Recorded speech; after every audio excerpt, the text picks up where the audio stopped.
Red Circle. How are you? I hope you're well. It's Wellness Wednesday, so I'm coming to you quite late today. It's 12 o'clock where I am. So I'm doing things a little bit differently today. I'm actually going to read to you a blog post that I've just written. And I'm going to try and get through it without crying. But firstly, before I do that, let me say I'm sending my thoughts and good wishes to all of my friends and family in the UK who are now back in lockdown, and for those in continued lockdown, also sending you good wishes from where we are in North Queensland. It's beautiful here, not too hot today. I did manage 5Ks at 8:30 this morning after I took the kids to school, so that was good. And I've had a busy day. You can see there's floor space around me. I have made good progress. I broke my shredder yesterday trying to shred mountains of paper. I cleaned out some boxes and threw away some work that I did in 2010, which isn't really necessary anymore, and generally got on top of a lot of paperwork. So it was a very productive day, but a very boring day. And so this morning, I thought I would do something that was a little bit more enjoyable, which is write a blog post for my website, which I'll share with you after. But I thought I would read it as my live today because so many amazing and inspiring things happened last week, and there were just too many amazing things to keep updating on minute to minute. So I've encapsulated the most important things in this blog post, and I wanted to share it with you today. So I will start reading. This is called It's the little things that make the big difference. As I sit here and sip my third cup of coffee for today at 10 a.m., I'm very conscious that I have a lot to say. I've been thinking a lot, and I've been moved and inspired a lot lately. Bear with me, sorry. And I need to share. On Saturday, I went to vote, as most other Queenslanders did, and I was standing in line, socially distancing of course, with the knowledge of a very long and somewhat busy day in front of me, and I was overcome with emotion. Firstly, I noticed that the little gathering of people at the gate from the various parties, in their red, green and blue t-shirts, with their flyers at the ready, were all happily chatting to each other like old friends. And it warmed my heart to see that despite their political differences, and what was a pretty important day for them all, they were normal people having a normal conversation on a Saturday morning. I took long, deep breaths as I stood in line, willing it to move faster, as I had a ferry to catch. I tried to stay present, and then another thought came over me. Thank God for Emmeline Pankhurst. Because of her leadership, struggle, torture and suffering, women earned the right to vote. My favourite quote of Emmeline is, "Once they are aroused, once they are determined, nothing on earth and nothing in heaven will make women give way. It is impossible." I cast my vote for a greener, cleaner future with female leadership and tried not to speed to the ferry terminal. I was on another mission. I told myself not to worry about being late and just enjoy the drive. I got every green light and was the last person to walk onto the boat. I boarded the bus with my heavy backpack full of books and made my way to Horseshoe Bay to support a fundraiser organised by another amazing English lady called Ali B. Ali runs a Magnetic Island Koala Hospital, a charity organisation with a team of volunteers, and is currently fundraising for a wildlife hospital to be built in North Queensland. Ali's welcome speech highlighted that there is no wildlife hospital north of the Sunshine Coast, and North Queensland wildlife is suffering day by day, not just our koalas. Ali and I had chatted on the phone a few times, and I had already made a donation to the koala hospital with proceeds of our pre-order sales from the koala who lost his heart, but we had not met in person.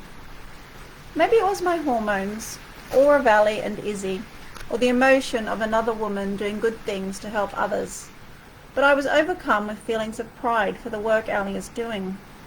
As I hugged Ali, a bit too tight, I thanked her for all that she is doing for the community, and I told her I was very proud of her. She told me that she had never set out with this intention, but it is her path now. It was an amazing day at Magnetic Island, and I was grateful to be included in this event and to use my work to help raise funds for this cause and to meet so many incredible people who are doing small things to make a difference to others. Which brings me on to my next point. Don't worry, I've got a few left. At the fundraiser, I was asked by a few different people to support their events, donate to their museum, and come and do a talk with them in the future. I always just say yes and figure out the how and the cost later. Because here's what I realize. It's the small things that make the biggest difference to people. Even if it's only a small number of people, or elderly people, children, or underprivileged people who cannot afford to buy anything, I don't care. Because my mission is to help, support, inspire, and touch the hearts of those I meet in any way I can. After one such event recently, I received this very long text message from a man in his 70s who had invited me to be a guest speaker at his lunch of only 6 people. This is the message. Your influence is somewhat essential in today's world, or more correctly put, mandatory. You have established a sane approach in the nurturing of our well-adjusted future citizens. We are bombarded with a questionable mass media and captured entirely with social media. The influence social media now has is manipulating the users to think and do predictable things. They are the force pulling the strings. The algorithms they use to glean the knowledge of the individual is the rock they perish on. Your influence and your altruistic commitment will certainly make a difference. You now have been recognized by the media and warmly welcomed wherever you go. Your life is now full of promise. May you live long and prosper. I wish you all the best for your future. If only we had a world filled with more people like you, our world would be a different place. Kind regards. Golly gosh, I hope I live up to his expectations. What a kind man to take the time to send me this message. Later that same evening, I had the global launch of my book, Broken to Unbreakable, and the Ubud Writers Festival, a Rebuild Bali initiative. The moderator of this session is a mum of 2, business owner, and avid reader. Since receiving the ebook and audiobook a few weeks ago, she had started following my social media, engaging with me in a proactive way, and became a very kind advocate for my work. Because of her passion for my book, I decided to make my ebook available at no cost to 100 Indonesian people for the duration of the festival. I felt that this was something that I could do to help people of Indonesia at this time who have struggled with the magnitude of the pandemic and have experienced long periods of lockdown.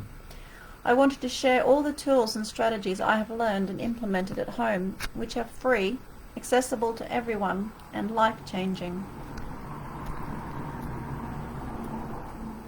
Regardless of how many people watched my live launch, I know that I have helped a small number of people in some way. And this brings me to my 2 final points. Last Friday, I attended a lunch to celebrate women of achievement. Many inspiring ladies shared their stories of success, doubts, and struggles. The story that most touched me was a story about ex-servicewomen, women who suffer PTSD, exclusion, depression, and feel neglected. I felt enormous compassion for the 2 women who shared their story, and although I did not get to speak to them in person, as I had to leave early to rescue my husband from a 2-year-old with conjunctivitis, I reached out to them afterwards, offering my support, services, and offered to help in any way I can. Take a look at the Women's Veteran Network Australia. Women's Veteran Network Australia and see how you can help. Throughout the course of last week, I recognise that all over there are women doing amazing things, from saving animals to saving people to saving the planet, and I want to be on their team. A few weeks ago, I watched an interview between America Ferrera, Ugly Betty, and Reese Witherspoon.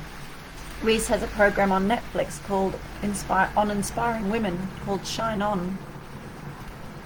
In this interview, America, Ugly Betty, talks about the moment she realized it was her turn to lead.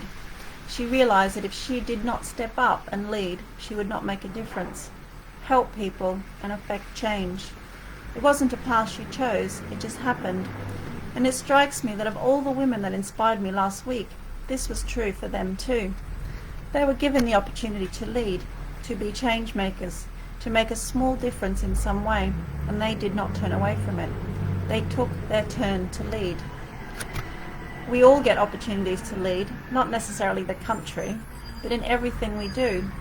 But to lead well, you must have good intentions, a pure heart, and a spirit of oneness, and not be looking for anything other than what is in the best interest of the community you serve. There is so much depth to this that we could be discussing it for years and years, but it is the small things that make the biggest difference. And each of us can do small things to role model good leadership, be change makers, help others, and support people in need, both close to us and far away.